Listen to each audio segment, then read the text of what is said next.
Assalamualaikum warahmatullahi wabarakatuh. Salam jumpa pemirsa, jumpa lagi dengan saya, Mikel Masyuri dalam Berita 10. Mantan Gubernur Riau Rusli Zainal akhirnya bebas menjalani hukuman di Lapas Kelas 2A Pekanbaru, Kamis 21 Juli 2022 pagi. Rusli Zainal sebelumnya mendekam di lapas sebagai terpidana terkait kasus korupsi penyelenggaraan Pekan Olahraga Nasional ke-18 di Riau.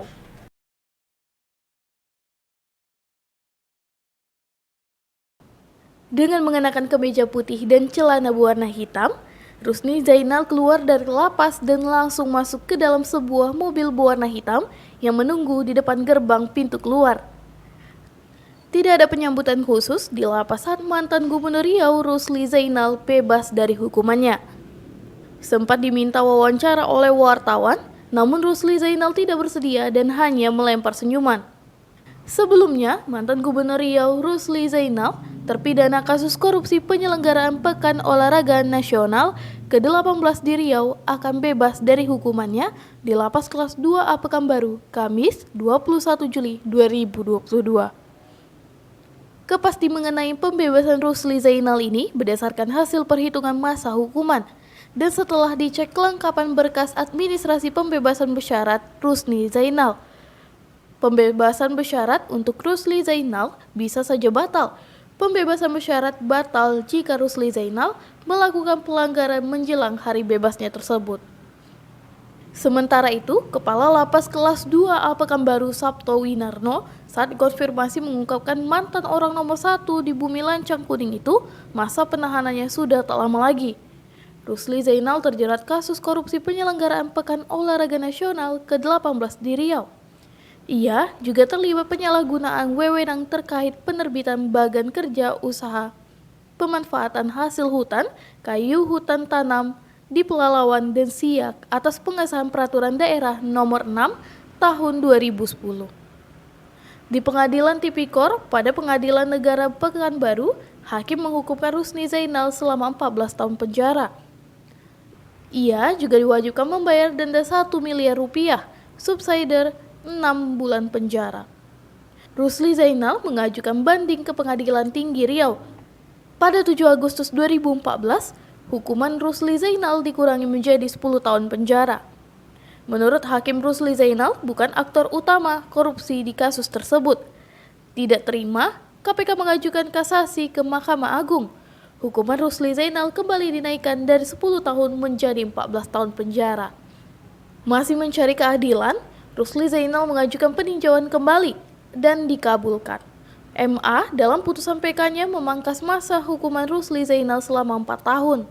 Hukuman Rusli Zainal menjadi 10 tahun penjara dan denda 1 miliar rupiah atau subsidiar 6 bulan. Rusli Zainal terbukti melanggar Pasal 2, Pasal 5, Jo Pasal 12E, Jo Pasal 65, Undang-Undang Nomor 31 Tahun 1999 sebagaimana diubah dan ditambah dengan Undang-Undang Nomor 20 Tahun 2001 tentang pemberantasan tindak pidana korupsi. Di hari ini Pak Rusli Zainal, beliau kita berikan program pembebasan bersyarat PB tanggal 21 Juni tahun 2022. Pidana beliau itu 10 tahun. Kemudian sudah menjalani 2/3 dari pidana karena berkaitan dengan PP 99, maka sisa pidana itu ditambahkan setengah lagi untuk 2/3-nya. Kemudian beliau juga mendapatkan remisi, baik itu remisi umum maupun remisi khusus dari Besar Keagamaan.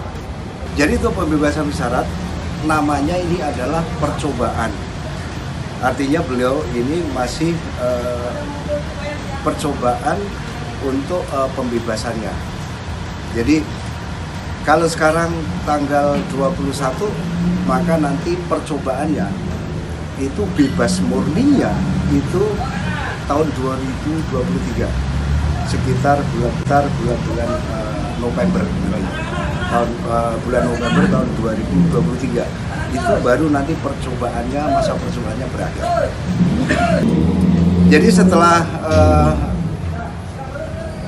bebas dari lapas ini, tadi kita serahkan ke Bapas, yaitu Balai Pemasyarakatan. Tugas dari Balai Pemasyarakatan adalah melaksanakan pembimbingan bagi warga binaan yang kita berikan program baik PB, CP, asimilasi rumah yang sekarang masih diberikan program itu yang berkaitan dengan COVID-19 gitu. Jadi tugas Bapak adalah melaksanakan pembimbingan. Kewajiban dari warga binaan yang diberikan pembebasan bersyarat itu adalah nantinya wajib lapor kepada Bapas dan wajib mengikuti program pembimbingan yang dilaksanakan oleh Bapas.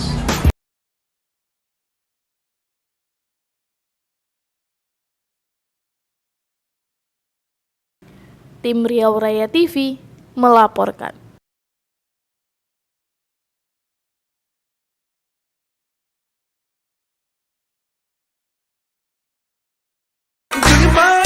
Dari Kelvin tadi menceritakan untuk seseorang yang dimana bisa mencoba hal baru, jangan hanya di sana aja dong.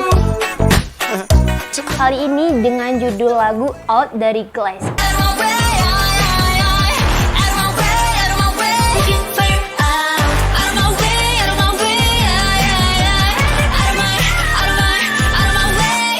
Daripada itu, jangan kemana-mana, tetap saksikan terus musik kita.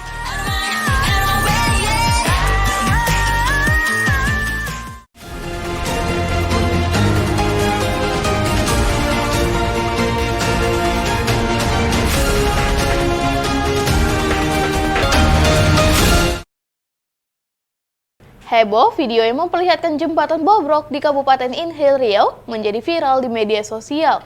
Pasalnya, terlihat di video butuh nyali dan skill saat menyeberang, salah langkah sedikit nyawa melayang.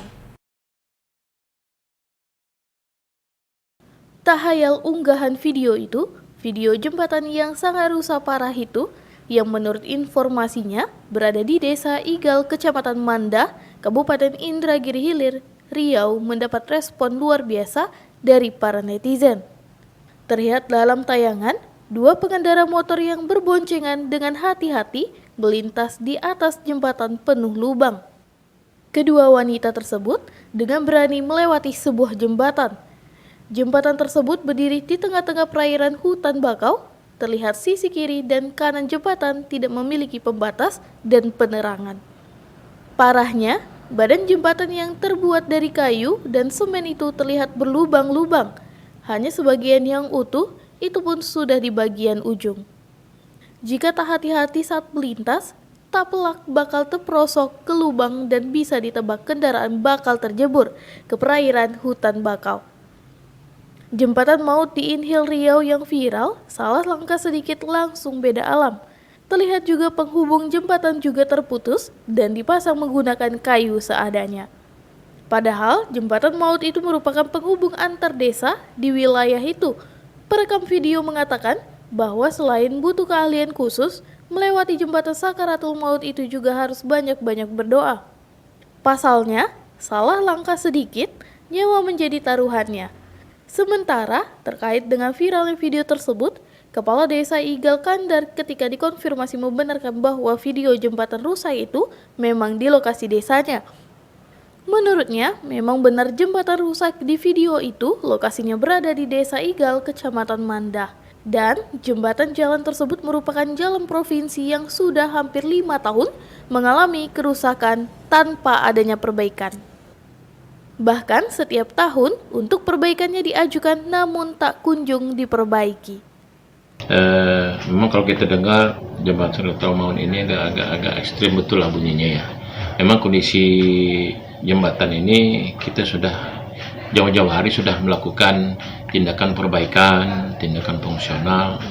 Memang jembatan ini dibangun sudah cukup lama. Jerambah namanya kalau bahasa daerah kita ini jerambah beton. Sebelumnya pekerjaan ini ditangani oleh pihak PUPR Provinsi Riau. Ini informasi yang kita dapat di lapangan. dibangun sekitar tahun-tahun 2002, tahun 2005, 2006 atau 2007 lah.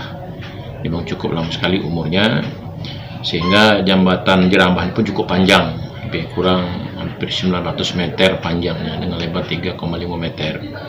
Dengan teriring usianya cukup lama, sehingga pekerjaan mengalami rusak berat, keropos, beton patah dan sebagainya.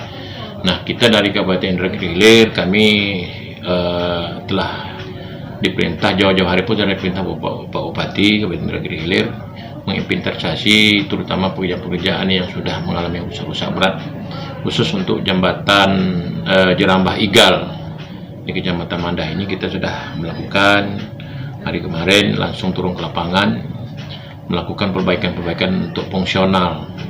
Memang jembatan ini cuma dilewati pejalan kaki dan sepeda motor, tidak ada lewati kendaraan roda 4, dan lakukan perbaikan sifatnya fungsional. Dengan melakukan perbaikan sudah mulai bekerja, hari kemarin pun sudah bekerja, tanggal 20 kemarin pun sudah bekerja dengan tenaga kerja. Di sana ada lebih kurang 10 orang, dan kita sudah menyiapkan bahan-bahan material yang untuk pelaksanaan pekerjaan ini. Mudah-mudahan kami diminta cepat oleh Bapak Bupati menuntaskan ini. Mudah-mudahan kalau tidak ada halangan, seminggu ke depan ini sudah bisa normal kembali, sudah bisa fungsional kembali kondisi jembatan tersebut. Itu kondisinya. Mudah-mudahan dengan harapan dukungan kita bersama, tetapi melalui himbauan kami juga bagi warga yang ada sekitar, hati-hati untuk melewati dan melintasi kondisi jembatan ini, karena sekarang dibantu dengan seadanya material yang ada setempat. Kita lakukan perbaikan. Memang tahun-tahun sebelumnya sudah kita lakukan juga perbaikan, dan lakukan perbaikan tahun 2021 pun sudah lakukan perbaikan. Namun dengan kondisi yang sudah mengalami rusak ini semua sudah dimakan usia, kita perbaiki di segmen ini, ya segmen depan rusak lagi gitu. Nah, sudah kita lakukan, sebetulnya bukan terjadi pembiaran, sebetulnya sudah kita lakukan pada tahun-tahun. Terkait untuk perbaikannya, anggaran dari mana, Pak? Anggarannya kita usahakan dari dinas PWNI sendiri. Ya. Nah, nanti jelas kita bagaimanapun kita kerjakan dulu. Tapi ini dalam arti kata ini perbaikan sementara, Pak. Perbaikan sementara fungsional. Ya, fungsional. Untuk kedepannya ini akan kita persiapkan lagi ide-idenya, kita koordinasikan lagi, dan kita tunggu dari instansi teknis, dinas PUTR. Ini cuma mengajukan, nanti kan ada tim pembahasannya melalui tim TAPD, melalui Panggar nanti. Terkait dengan status jalannya, Pak, jembatan sendiri ini provinsi atau kabupaten? Nah, kondisi ini memang dulunya jembatan ini Jerambah ini dibangun oleh provinsi. Karena zaman dulu itu sebelum ada kewenangan, kalau tidak salah saya semenjak tahun 2017 itu kewenangan diserahkan kepada daerah masing-masing.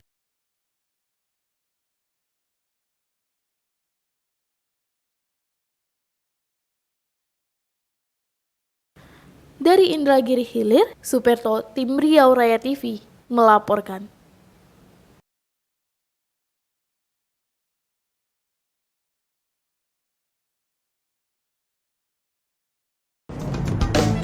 Assalamualaikum warahmatullahi wabarakatuh. Saya Dr. Haja Nur Afni MPD, Kepala Sekolah SMA Negeri 7 Pekanbaru, mengucapkan tahniah atas mengudaranya dan on-airnya Riau Raya Televisi dan TV Ocu melalui frekuensi satelit. Kini siarannya sudah bisa ditonton oleh seluruh masyarakat Riau, nasional hingga mancanegara melalui parabola, TV kabel, dan HP Android. Semoga tayangan Riau Raya Televisi bisa menambah referensi berita dan publikasi Riau secara nasional. Pucuk kuntum di tengah telaga, pucuk tumbuh hanya sedikit. Tahniah kami ucapkan atas on-airnya Riau Raya Televisi dan TV Ocu melalui frekuensi satelit. Sekali lagi, selamat kepada Riau Raya Televisi dari Riau Menyapa Dunia. Assalamualaikum warahmatullahi wabarakatuh.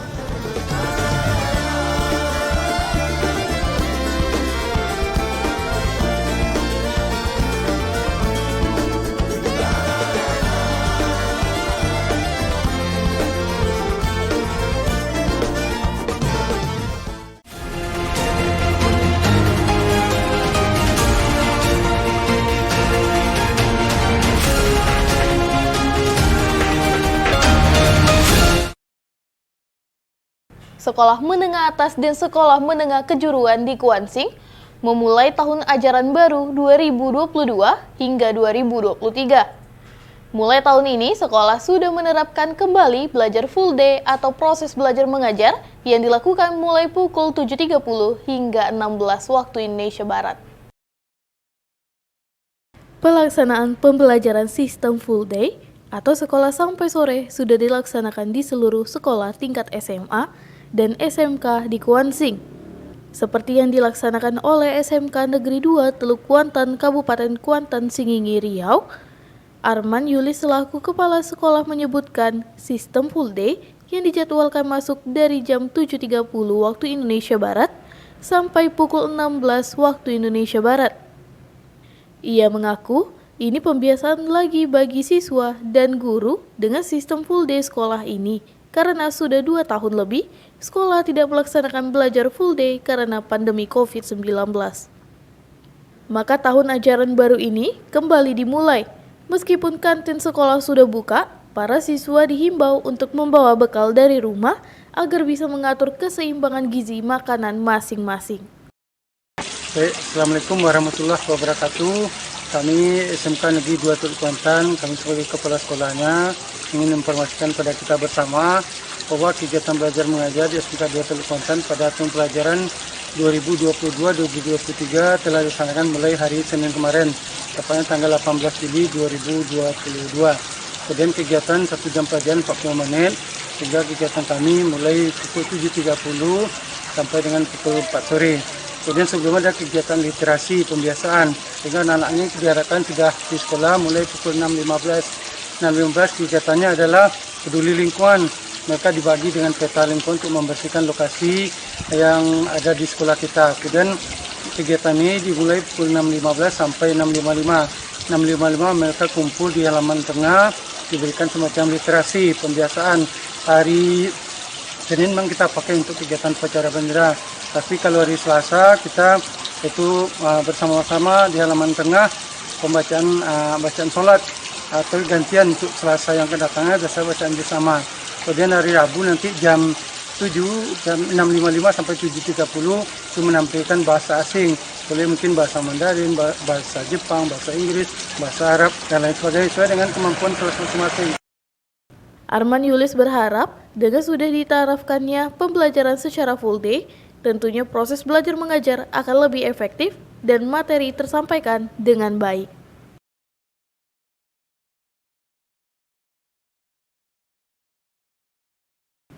Dari Kuantan Singingi, Mutriaka Caniago, Tim Riau Raya TV, melaporkan.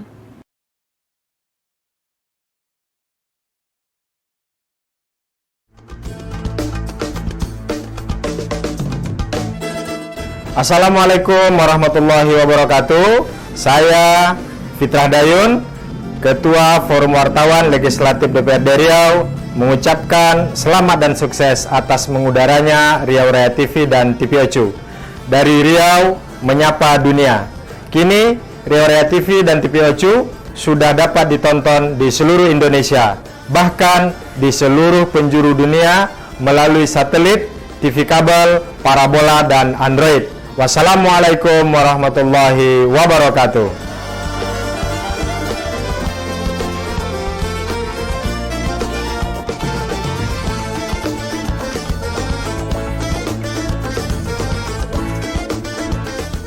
Pemirsa, berikut berita 10 hari ini. Saya Mikil Masyuri undur diri. Sampai jumpa.